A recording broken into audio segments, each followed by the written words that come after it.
Hey everyone, welcome back to Notes to Self. My name is Melanie. And I'm Corey.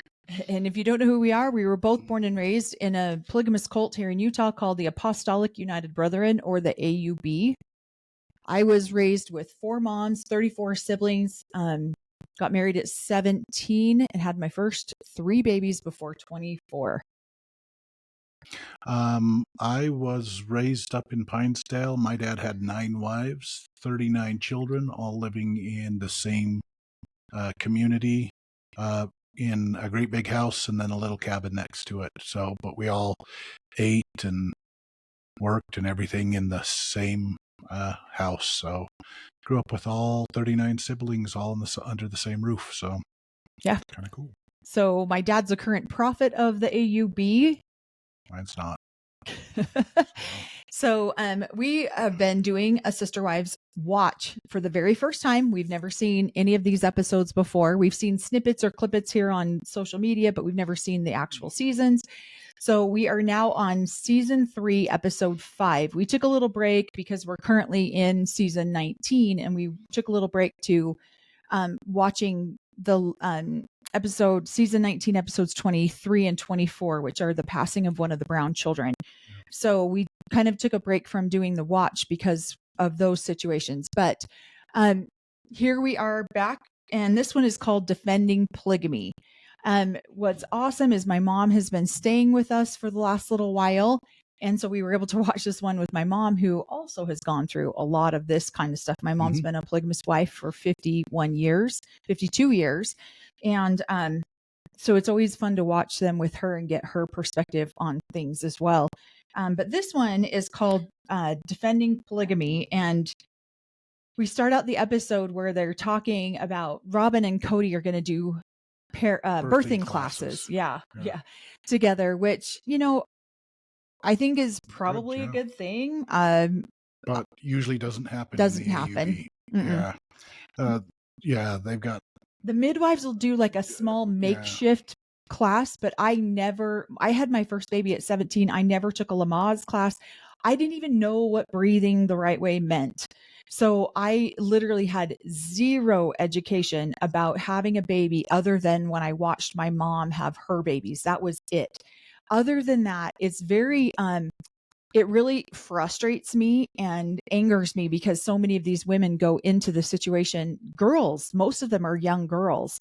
They go into these situations having zero idea what's about to happen or what to even do. And so that's really frustrating. And so I'm glad to see that they're doing it as a partnership. Good for TV.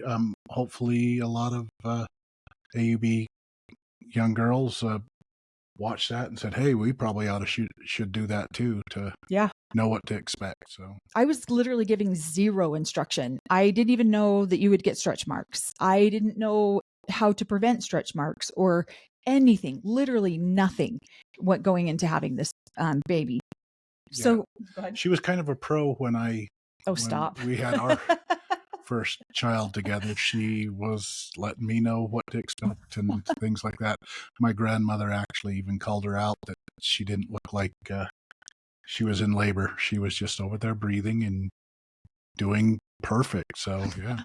Well, after my first baby, I panicked, and then I learned about hypnobirthing, and I started doing that. And so my births from that are never easy, but they were a lot easier than they had been with my first one. Yep. I'm a perfectionist, and I'm one who likes to do things the right way. And I was going to learn how to perfect birth, and it was not easy. And so his grandma actually got angry with me because she was at the birth of our daughter together, and she got angry with me, and that doesn't even look like you were in labor. I'm like, oh, I was, believe me. But we didn't do a birthing class, did we? I don't remember doing that. No, instruction when on our youngest. Yeah. I did that, but yeah. Yeah, I had 3 kids when we got married. Would have loved to do it. Didn't know about them. And also, I think it's a good storyline for Robin and Cody to get time on TV. They were saying that Robin has a polyg radar, which I wrote down because I thought that was so funny, because I feel like sometimes I have that as well, where I can look at somebody, I'm like, they're 100% a polygamist. Or, I mean, and obviously if you see the FLDS with their prairie garb, we call it prairie garb, then yeah, you can tell that they are. But if you don't know and they're dressed fairly normal, then those are the ones that are harder to detect. Well, where I guess you do have that plague radar, you can see if they're wearing Right. well, or religious radar, you can tell by if they're wearing the way somebody's- garments. And so, yeah, you walk in the room and everybody's in short sleeves like this, and she's in the long white, and I'm kind of a plague radar. Well, obviously. You kind of give it away in 100-degree weather and everyone's wearing long sleeves. Yeah. Like there's no way around that. So I thought it was interesting too, because the instructor was like, yeah, we don't get a lot of polygamous people in here. And they're so open and honest. And I definitely think Robin loves the attention as much, if not more so, than Cody does. Mm-hmm. And so for them, it's like, oh, look, we're special. Look, we're doing this. Look, and not to mock Robin or Cody and that. Yeah. It's just they love the attention. They love the fanfare. They love all the things that come with the million questions that you get asked when people find out, wait, you came from a polygamous background. I mean, we get that a lot when people find out we came from a polygamous background. When they find out, yeah. I kept it quiet for a long time. So yeah, you did. I never did. She just because I never thought about it. And then we go to Cody, and he's talking about how he's going to go back to his hometown, and his parents converted to polygamy while he was on his Mormon mission. And so he's talking about a lot of the consequences of changing religions. Gosh, I'm sorry, my hair's got so much static in it. But he's talking about the consequences of changing religions and how hard that is, especially if you are in the Mormon church. When you change religions, you lose not just your religious faith or your religious foundation. You lose all your friends, all your social. In the Mormon church, I don't know if they, because we didn't grow up in the Mormon church, if they teach to stay away from anyone else, but you just are not. No, I think the fear there is, Ken is the one that says it. The fear there is the religious beliefs are almost identical. They all came from one source, and the FLDS, the AUB, all of these guys believe that they are living the original, and that the LDS Church has watered down or modernized the old religion, but they are here living the original teachings of the original prophets. And yes, the church has said, well, they had a 1886 revelation where they no longer live polygamy or had to live polygamy, but these polygamist offshoots believe that they are still living the original. That's scary too, because most of people who come into the polygamist communities are from the LDS church. They are not from any other church. So the threat against the LDS church to have people come in there is the biggest. And so that's why they're on guard. And it's very true. If most people convert, it's because, most people in the religion, are born into it. Or if they convert, they typically will convert from the Mormon church into the polygamous church, because they start doing research. They start going, oh, wait a minute, this was the original doctrine, the original teaching. They still have it in their Book of Mormon. Right. So their section 132 of their Book of Mormon that they still all carry to church has the teachings of living polygamy in it. And then they got a little side note or a new revelation saying that you don't have to do that anymore.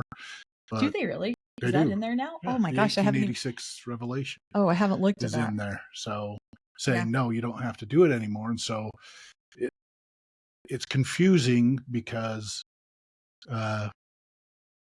God talked to one prophet and said, hey, you should do it. And then a couple prophets later, he says, no, you don't need to do it anymore. And so it's, who do you believe? And that's where I think the LDS church is like, no, you believe that you follow the living prophet anymore. Yeah. Right. So, well, and I think they've cleaned it up. Right. So. And I think that's why the church pushes follow the living prophet so much. You don't follow what was originally said or originally done. You follow what is being taught now Yeah. And Well, that's it's being where fine-tuned. You shouldn't the new living prophets are updating or fine-tuning or right. making it. Yeah. Yep. And so I feel like that's where God's it's updating his religion. So well, and this is where a lot of polygamists differ too, because one of Joseph Smith's teaching is this is a new and everlasting covenant, never to be wiped from the earth again. And that was one of Joseph Smith's teachings. And so that's what polygamous people hold on to, is that that's their teaching belief of system. Joseph Smith. And so when the new prophet or the living prophet of the LDS Church comes back and says something contrary to that, that's where you're finding the major differences between LDS or Mormon church and fundamental polygamous churches, is they truly believe when Joseph Smith states this is a new and everlasting covenant, never to be wiped from the earth again.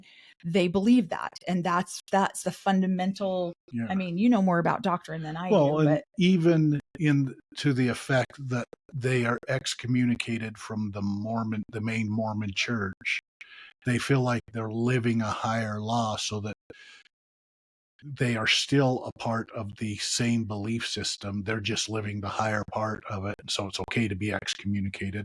right. So they don't. I think it's devastating to some that It is. like it was It's devastating to my devastating. mom when she was My mom too. excommunicated. So Yeah. But they believe that they're living a higher law, and so they will be blessed for that higher law. Right. And they believe that they are still a part of the church. They don't feel like, well, he calls it a different religion. Well, you've joined a cult in a different religion. Cody's friend Ken Cody's says friend this. Ken says that, but their main belief system is we're still the same religion. We still believe all the same. We just believe more of it, and you're living a lesser law. Yeah. And even though you excommunicated me and I can't go through your temple, we're going to perform our rituals and do it the right way. And one day we'll all be brought back together. So yep. So fundamentalist polygamists, fundamental Mormons believe that they are still a part of the same religion. They're just living the full version of it, and the LDS Church is living the watered down version of it. Right. And so that's the difference. And that's hard for a lot of people on both sides to reconcile. It is because they've been excommunicated from Ken's point of view. I won't say from Ken's point of view. They have been excommunicated and are part of a cult. Right. And well, they just switch cult. They really, that's why we get all of our downvotes. That's why we get our downvotes. Keep ripping on the church. It's all based on the same teachings and the same religious. And so, yeah, he's scared that if I don't know, I feel like that he was scared that if Cody, it would probably be easier for Cody to teach him and him have to believe the old original ways than him to talk Cody out of that and coming back into the church. So right. And a lot of people too, once they find fundamental Mormonism, they it's really hard for them to ever go back into the LDS Church, because now they believe that it's a watered down version of what they're supposed to be doing. Exactly. So that was at the very beginning of this episode. That was a huge section of this episode, is like, what are the main differences between fundamental Mormonism and polygamy? Or I'm sorry, fundamental Mormonism and mainstream LDS now. What's the differences? So that's really in our experience the biggest differences. It's basically just they've had updated revelation. Right. So they believe in following the living prophet, where fundamental Mormons believe in following the original teachings of Joseph Smith. And they still honor the teachings and listen to the teachings of the LDS Church. A lot of them. Our family my dad used to is watch very conference. Yeah, my dad's very much that way. Yeah, he still believes, he follows all the conferences, all the priesthood meetings from LDS Church. So one of the things I thought was funny, that Ken was not surprised that Cody went public, because he always has to be in the limelight, always has to be the center of attention. Well, he couldn't have picked a better religion, because the men are typically the center focal point of everything. I mean, what a great way, if you're an egomaniac, what a great way to get your ego fed. Go and be a polygamous man. Yeah, you have family and wives that are constantly lifting you up, praising you, And look how dark Cody has become, or frustrated, when he doesn't have the women praising him and lifting him up anymore. Well, he admits that in this season 19 that we're watching. Yeah, I needed this to feed my ego. So it's a very ego driven society. And so then they're going to the lake. They've got all the wives sitting around, and the Ken and his friends, their wives, the monogamous wives, are asking the polygamous wives all of these questions. Now, this is very common. We will sit down to things. I mean, when we do our lives, we get a million people with a million questions, and it's amazing. I love it. But it's funny because we're watching this interaction, and they're just so curious, and they're so like, what about this and what about this? Because a lot of people just cannot, myself included, cannot comprehend sharing their husband. And so I thought it was funny because they talk about the rotation.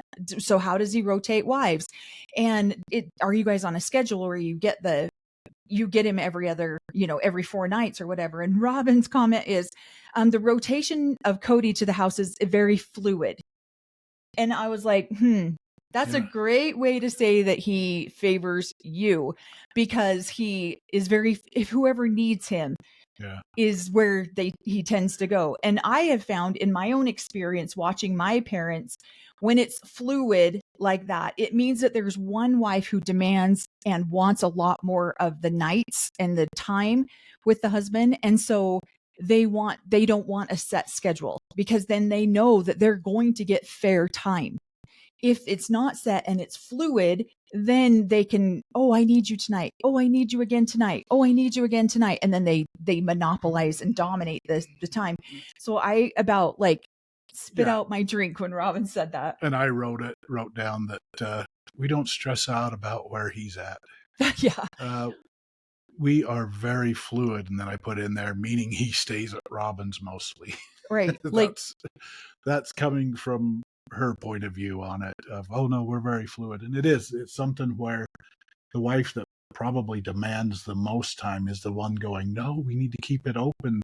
I want to be that good sister wife that if he was supposed to come to mine, but you need him, I want to let him go over there. And so they talk like that, and then they tend to cash in their chips and dominate him mostly. Well, and I've always been curious, like people who don't have schedules, I've always been curious, like, how does that man decide whose home he goes to that night? I always wondered that with my dad, because he'd be at work all day and then it's like, oh, where's he going that night? And that's fine if you have something already planned. Like, oh, hey, we have a graduation tonight, or we have, a date night planned, or whatever. That if you have a plan, then that's different. But if you don't, how does he just randomly decide, oh, you know what? I'm kind of missing Janelle right now. I think I'll go stay at Janelle's house. Or, oh, what?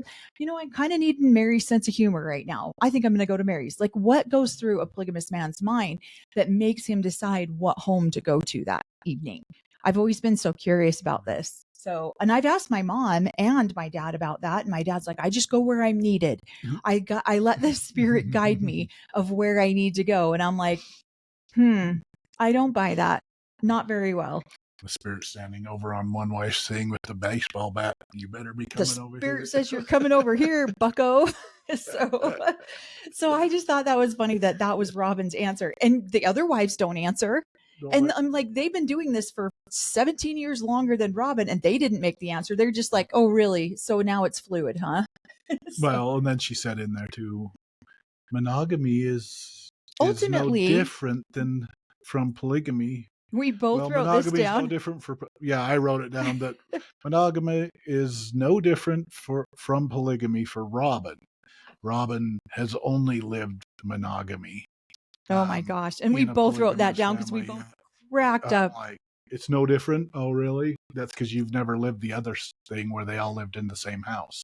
Yep. So because you dominate his time. And that's why, I just thought that section was hilarious. And I just thought it was funny that Robin's the one giving the answers and the other wives are just like, really?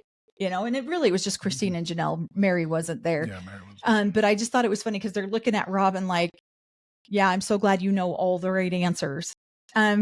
Another thing I thought was interesting is we do see Christine on a tube she's getting pulled by the boat, but Robin's pregnant. She's not going to get off the boat. So she's showing up. They're all showing up in their long sleeves. I mean, here they are in who even knows what the temperature was? I'm sure it was stupid hot. Yeah, at least 70. Yeah, right. Yeah. But here you've It was got thunderstorming, so probably so. well, I know. I bet it was a little bit warmer, but who knows? Here they are in the sun on a boat in their long sleeves. So many memories I have of doing the same thing. And if I'm not getting in the water, I'm in my full garments, my full clothes. Like it's really hard when you're trying to do these types of activities, but that's when you need the protection of your garments the most, is when you're doing these types of activities. So, but I did notice Christine was on the tube and she was just in a swimming suit. So, I mean, there are some people who will remove their garments to go swimming and some who won't. So I think that was an interesting one. Yeah, no. And I thought the theme music that they were playing at the time, Boats and Wives, or something like that was going on. No, there's not a song like that. Oh, okay. So then Cody talks about how he gained his testimony of the polygamous church. His mom bore her testimony to him, and that's what made him start investigating. Yeah, because he grew up, they all were Mormon, and then he was doing what they were trained to do, and that was to go on a mission. And I guess why he's on a mission, these guys convert over to polygamy, or the full teachings, the fullness of the gospel. That's why they call it the fullness of the gospel. Yeah. So they convert over to the fullness of the gospel, and then he comes back, gets the testimony bore to him from his mother, and he chooses to go that route, which makes a lot more sense on why in these latest episodes that his mother she was probably there with them in the mud and the dirt, learning to be polygamous with the 3 wives over there where their roots are from, really working hard to keep their family together. And so she's going to have empathy for those wives that have been in it the long haul. Right. And so they're in the latest episodes, it's just a part of it. I mean, you see it everywhere. There's a part of it that's some shunning. And so you even see it with Ken talking to him, that once he had saw that he had moved to another cult, and his belief system is that his eternal soul is going to be damned. Right. But he's almost like a virus, where if he teaches or tell you too much of the gospel that you guys were doing, it could draw more people from that community away. So there's a bit of a shunning. Keep that family, keep those guys at a distance. So don't believe anything they say. Don't let them talk to you about religion, because they might convert us, and we don't want that. Well, and Ken even says, I don't want to know the doctrine behind what it is that you believe, because most of them don't. They're afraid of it. Like, I don't want to hear that. What if I convert? I don't want to convert. And so it's a hard life, and so they don't want to study into the origins of the teachings from their very first prophet, because if they believe that it needs to stay, it's a hard life. It's a miserable life to live. So well, and it's funny, Corey's mom is very good at this. If you ask her, what do you think? Why did you choose to live polygamy? She'll say, oh, well, I live the fullness of the gospel. And so when you hear us say that, that's what they believe that they're doing, is living the fullness of everything that Joseph Smith taught. Not just polygamy. Not just polygamy, that they're following all the rules and teachings of Joseph Smith. So that's why they call it the fullness of the gospel. Just wanted to clarify. And so I think it's interesting. My mom watched this episode with us, and she says to me, so Ken's concerned about people teaching and proselyting and taking people from the Mormon church into the fundamental polygamous church. And so I said to my mom, my mom experienced this type of, prejudice towards her when she left the Mormon church. And I wrote it down. She's like, a lot of people gossiped about my mom, and they said, why do they always take the good ones or the nice ones? And it's like, now she's not nice, or now she's not good, because she's been so corrupted into this cult. Well, or even more, the very faithful ones but those faithful ones tend to dig deeper and deeper into their Now, original not all teachings. faithful Not all ones do faithful that. do, Just, yeah, back in the day, I know I'm like, yeah. don't get a whole group of people hating on us Yeah. because if you're not faithful in the LDS church, you're not studying the fullness of the gospel. That's not at all what we mean. That's what we're saying. But so I think it was interesting too about the whole city of Lovell. Like they said people were very upset about, and you hear the judgments of the little old ladies in the fireworks booth. I thought it was hilarious. Everyone's staring and gossiping at them, and they don't understand the polygamist lifestyle at all, and they're all just like. And that is, I mean, when you're not around this lifestyle 24/7, it is so hard to comprehend. But when you grow up in it and you're taught this way, it's like, how do you not understand this? How do you not understand why we're supposed to live this way? How do you not understand that this is what we're supposed to do? Just like we don't understand some of the Amish things. We don't understand some of the Jewish things. We don't understand some of the Pentecostal things. There's certain, but when you're raised that way, you understand it. And so, it is so hard for different religions to comprehend other religions' doctrine and dogma. Did you have anything? Well, just one thing that Ken was amazed that, wait a minute, it's so interesting to see that too, that Ken's amazed that Cody was raised in this religion and served a mission, and how could he go astray, or how he could change his beliefs. And that's something that we all grow up in. We all learn that. I've got family members that are a part of the AUB still, that are part of the Mormon church, and they're all just stunned with, Corey, this was the core belief of your raising. How can you not have that? They don't understand it. They haven't comprehended it yet. So that just kind of shows you the different layers that Ken is involved in the Mormon church, that some people are still wrapped up in these belief systems because that's how they are raised. They can't understand how you can move so far away from your core beliefs the way you're raised. So, and that's the part that you have to kind of explain. Well, they weren't always my core beliefs. They might have been your core beliefs, but they weren't always mine. And I feel like I had this conversation with my dad dozens of times when he would say, Melanie, how can you've been through the temple, you've been through, you've had a celestial eternal marriage. How can you walk away from this? Well, there's too much abuse. I could give you a dozen reasons why it's easier to walk away from. And again, fundamentally, it wasn't my core belief. It was my parents' core belief, and I was doing what I was told to do. And taught. Exactly. And so it's very, people can't comprehend that. I think it's funny then they all get together and they have a friend chat.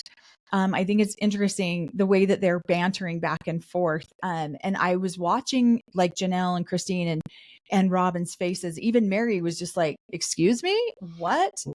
So yeah, they were stunned with the hypocrisy, but it's one of those stunned with the hypocrisy that he didn't want them teaching him, yet they would go out. And I think one of the friends pointed that out. Yeah, and I love that one of the friends of somebody who lived in Cody or lived in Lovell, she's the one who pointed this out. Wait a minute, you can go out and proselyte for the LDS church, but then they can't go out and proselyte for their church. So the hypocrisy here was unreal. And you'll see this. I've experienced this firsthand over and over and over with members of the LDS church, that what's okay for them to do is not okay for you to do. And I'm not here bashing on the LDS church in any way or the people in it. It's just the hypocrisy is so unreal. And then Ken goes to explain it. Well, the doctrine is blah, blah, blah, and you're going to pull people from. And it's too close. It's too close. The religion's too close. So if you come from a totally different religion, that's okay.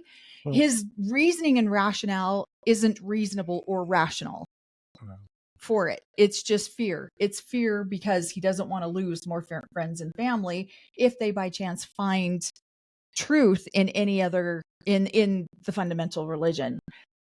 What are you thinking? Well, the fundamental change or teaching was that they weren't going to live polygamy polygamy anymore. The LDS Church wasn't. They got a revelation stating that they weren't going to live polygamy anymore. Yeah. The argument is it was because the church, the LDS Church, was going to have property seized. They were going to be, Right. it had been made illegal By the federal government. To live polygamy.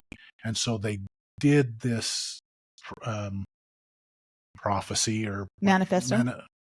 They did the manifesto to appease the government from doing it. And it is scary because if the government says, okay, we're not getting our hands dirty on it, are they going to go back to living polygamy? That's what the scary part of it, because most people, part of the LDS Church, don't want to live polygamy. They see how frustrating it is, but it was a doctrine of their first prophet. Mm-hmm. Section 132 of the Doctrine and Covenants states that they should live polygamy. And so it's nervous. I wouldn't either. Yeah, I wouldn't either. So, but if you believe in the core doctrine and all of a sudden, it would be hell for the Mormon Church to bring back polygamy. Yeah. Well, and even Ken says that, like, he's genuinely concerned for Cody's salvation. Eternal salvation, which, okay, we're not defending polygamy at all, but coming from this background, it is really hard when I've heard people say this, it's really hard for me because I'm like, do you listen to yourself? You're literally breaking down what the founder of your religion taught. And so that's where it gets a little bit like, wait a second, how do you worry about someone else's eternal salvation? So that feels very hypocritical to me too, because every religion thinks that, oh, I'm concerned for your eternal salvation because you're not doing it the right way. And the guy down the street in a different religion says the same thing. And the guy down the street from a different religion says the same thing. And so I just think people need to worry about themselves. Worry about yourself. Worry about yourself.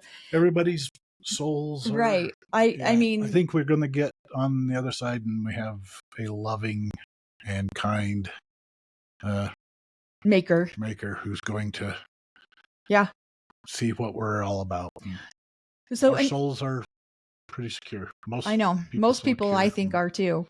Then they start talking about sex and intimacy, and Robin talks about how this makes her so angry when people talk about sexual intimacy in polygamy. But that is the first thing that people go to, because that is a core thing that connects us as human beings, as partners, is that intimacy, that intimate connection. And they can't imagine sharing that with someone else. Like, wait a minute, I'm 100% devoted to you, you're 100% devoted to me. So if you don't understand or even relate to any sort of polyamory, polygamy, anything, it's incomprehensible to people.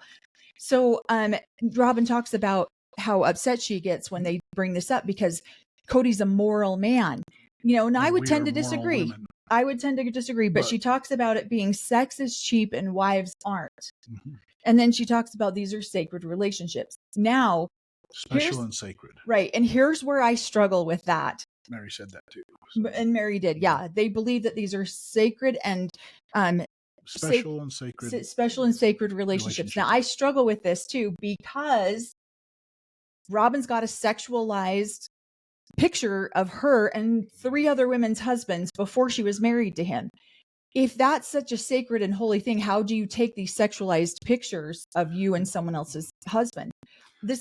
I'm just debating, like I'm just talking about it. I don't understand. I think the original 3 wives probably did this, and this is a teaching that it's a special and sacred relationship, and that it's required to enter into the kingdom of heaven.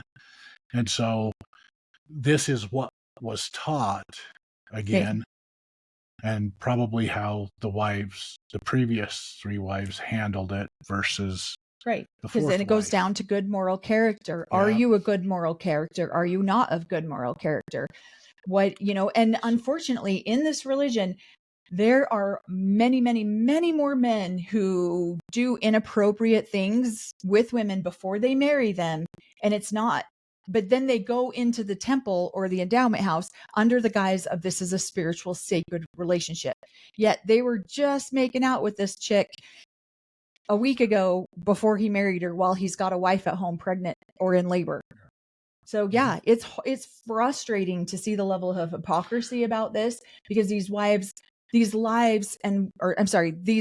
marriages we were taught that they were supposed to be special and sacred. And yet so many men that I know of personally in the AUB are hypocritical when it comes to this. Yeah, that's it. This is what we're told. This is what we're taught. And then we watch as other things go on for different men to get, or people to get extra wives and things like that. And find out later on that they did inappropriate things based on their belief system to get another wife in there. And then it tends to blow up the family later. And we were just talking about this, like how many people that we know were like, oh, the second wife, oops, we had sex before we got married. What? Excuse me? This is considered, and for somebody like, I followed all the rules, and I was very surprised and stunned when I found out of a couple of different people who I was like, what? You did what? I mean, one of my uncles, yeah. I was stunned when I found out that he had sex with his second wife. And then they only found out about that later on because she was losing her mind when he was dating a third wife, because she knows what she did with him before they were married. So what is he doing with this girl before they're married? So it just is it's just a ripple effect that just goes all the way down. And so, yeah, I have some strong opinions about this, because the hypocrisy is so unreal. They say one thing and they do something totally different. I do want to go back to the lake.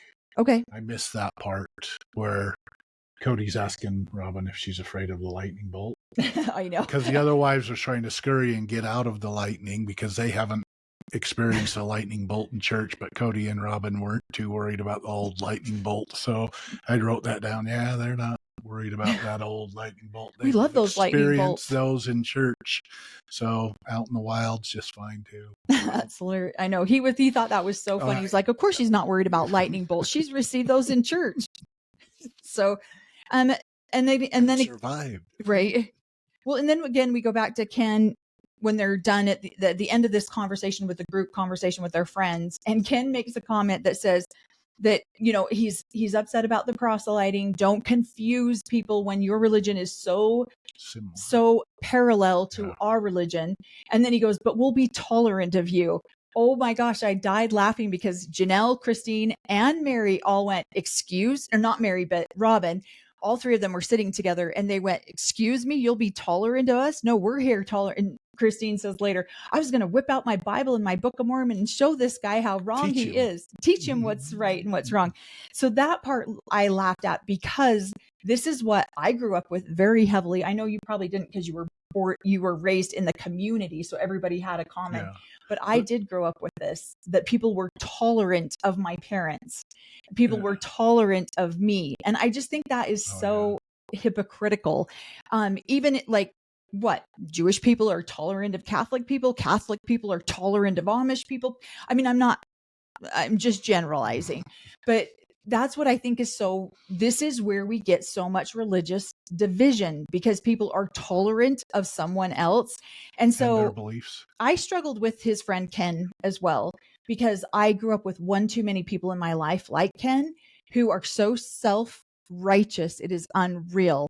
And there's literally, he says he's tolerant, but there's little or no tolerance for anything but his way. Yeah.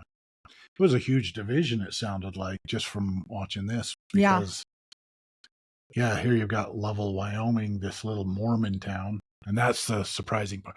This is where I didn't grow up in this environment. We grew up in Pinesdale, and we were the polygamists up on the hill. And there were 100 different religions all throughout the valley. So there's little churches everywhere, from a dozen, at least a dozen. Yeah, the main town in the Bitterroot Valley was, you had Pinesdale, which was a small town, and then you had a medium-sized town, Hamilton, and then you had the bigger city, Missoula.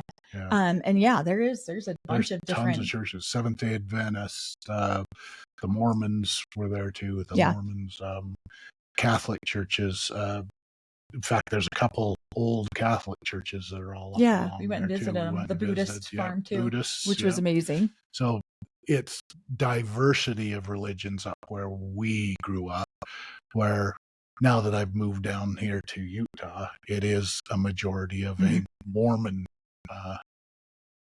based religions all the way around. Yeah. So.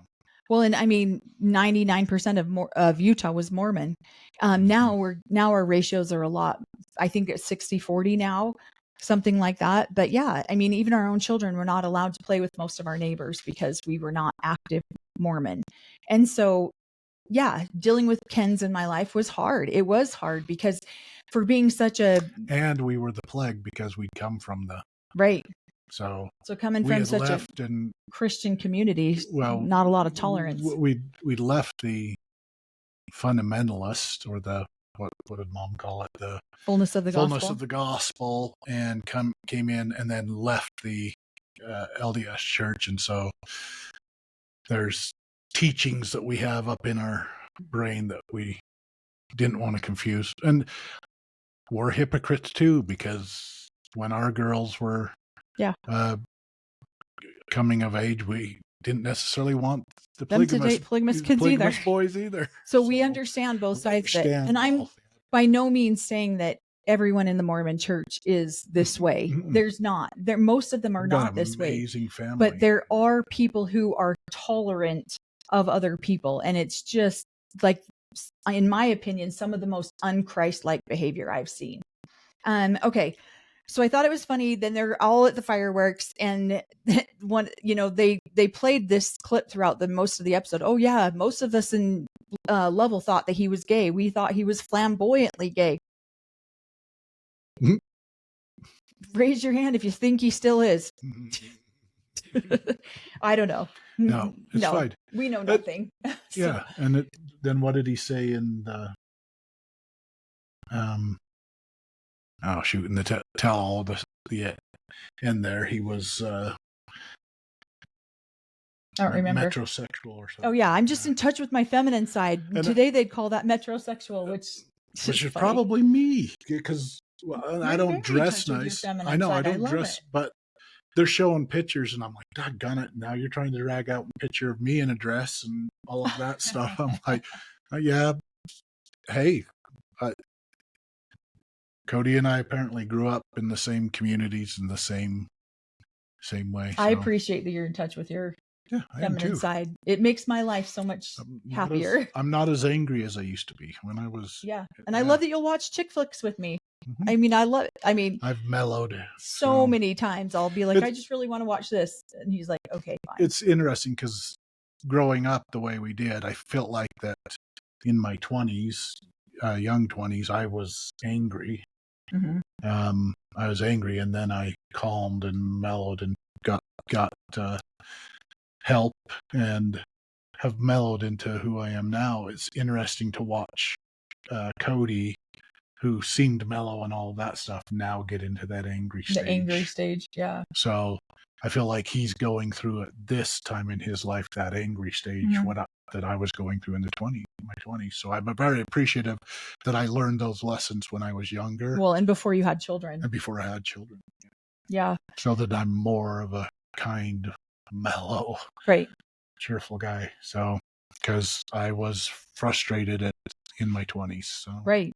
Well, and then this friend talks about how Cody always likes beautiful things. And I feel like this is a theme that keeps coming up with Cody. Even in the current season, he talks about it. And that's fine. Like, there's nothing wrong with liking beautiful things if you're a man. Nothing whatsoever. In polygamy, however, this can get tricky because most women are taught not to spend. These are vain things. Mm-hmm. You don't use, wrinkle creams. You don't use under the eye cream, like makeups. You don't use cream for stretch marks. You don't color your hair. You don't do all of these things that would be considered vain and vanity. So a lot of the women will look haggard by a certain amount of time. And that was me. I look that way tonight because I'm exhausted, but taking care of mom has been, she's really not that hard to take care of, but I'm tired, mostly just because I can't turn my brain off 90% of the time. I have insomnia. But in this religion, most women they look like they've had 10 kids. They look like they've had 6 kids. I'm not trying to be ignorant about this or mean. By any means, I'm not trying to say that the polygamous women are ugly. I'm not. They're just supposed to age naturally, which is great. Nothing wrong with that. But when you have somebody like Cody who comes in, and I've seen this dozens and dozens of times, and they put this stress on these women to look a certain way and be a certain way, that demoralizes these women at a level that is, this religion is already demoralizing to women as it is. Now you add this layer of vanity on it, where they always have to have makeup on. They always have to have their hair done. While they're camping, they have to have makeup on. And it adds that extra layer of anxiety and stress to these women that is unnecessary. Well, and when they're basically putting praise or praising the youngest, most pretty wife, then what does that do for the older, the wives who have been in the dirt and the grind the whole time? Right. Then we respect them and appreciate them as matriarchs.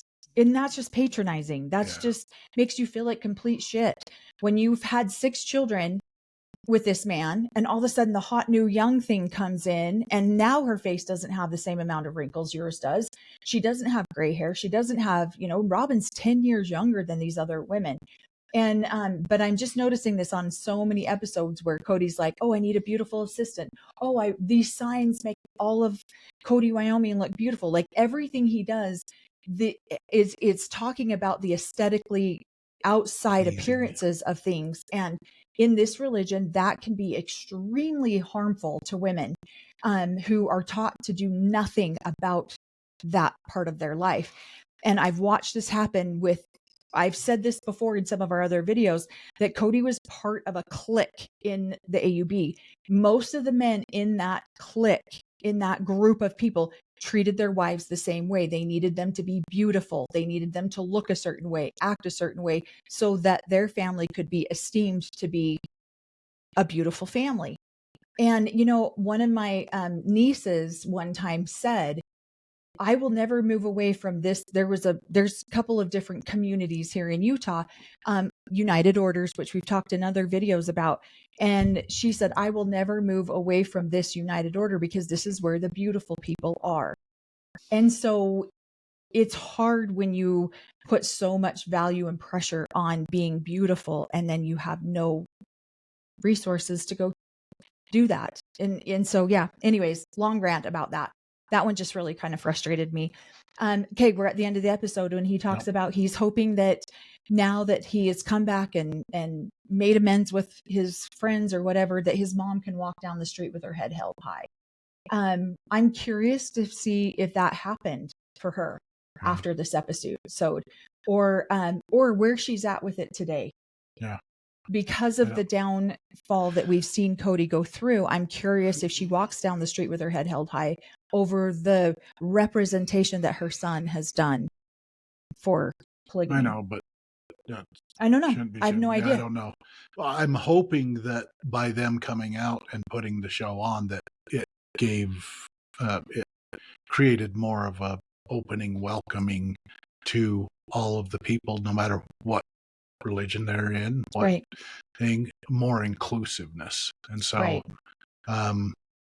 I haven't, I've gone to a couple family get-togethers, but I haven't been around most of the religions on a religious basis for a long time. And so, but I have family members in both the AUB and the LDS church and a Christian church that are all very opening and invite me in. So I think that this helped out a little bit, where more people are more understanding. I hope it does. So I hope we can love everybody no matter where they're at and what religion they're in. So Right. So that's the end of that episode. Let us know what you guys think in the comments. Yep. We're going to be watching episode 6 here pretty soon, and we'll give you our thoughts on season 6 or episode 6. I think we're going to try to get through the rest of season 3 in the next few days. So we'll be busting out a bunch of videos for that. So let us know what you think in the comments. And again, do your healing. If you haven't started doing your work, do it. Now's the best time to start doing that. Because your family deserves to be loved and you deserve to be loved. So thank you guys so much. Anything else? Nope. We love you guys. All right. We'll see you on the next episode. Ask more questions. We love them. Yep. We appreciate it. Thanks.